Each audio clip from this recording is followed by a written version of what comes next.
अस्सलाम वालेकुम। कैसे हैं जी सब? उम्मीद करती हूँ सब खैरियत से होंगे। अल्लाह ताला आप सबकी परेशानियाँ मुश्किलात दूर करे। मैं आज आपसे पुदीने और धनिया की चटनी शेयर करने जा रही हूँ। जिस तरीके से मैं चटनी बनाती हूँ आज आपको वो रेसिपी शेयर करती हूँ। सबसे पहले 2 अदद हरी मिर्चें मैंने ले ली हैं। एक बड़े साइज़ का टमाटर या 2 छोटे साइज़ के टमाटर भी आप ले सकते हैं। थोड़ा सा धनिया, थोड़ा सा पुदीना, छोटा सा एक प्याज ले लें और साथ में शामिल है ये छोटा सा एक पीस लहसुन का। इन सब चीज़ों को ग्राइंड कर लेते हैं। अच्छे से ग्राइंड करने के बाद फिर मैं आपको बताती हूँ कि हमने इसमें क्या क्या चीज़ें शामिल करनी हैं।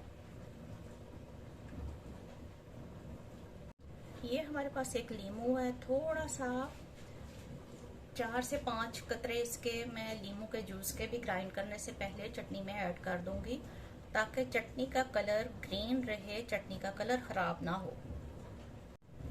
चटनी को हमने पीस लिया है। अब हम इसको एक बर्तन में निकाल लेते हैं।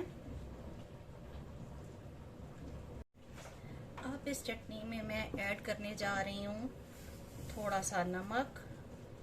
नमक आपने हस्बे जायका डालना है। इसके अलावा मैं इसमें ऐड करने जा रही हूँ थोड़ा सा योगर्ट।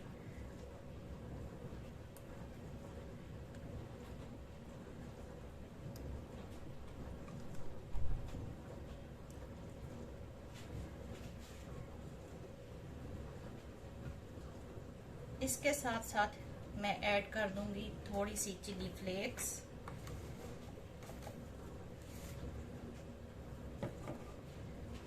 चिली फ्लेक्स भी आपने चेक करके डालनी है, ज्यादा ना डाल दीजिएगा क्योंकि हरी मिर्चें भी आपने ऐड की हुई हैं, तो चिली फ्लेक्स को आपने उसी हिसाब से डालना है।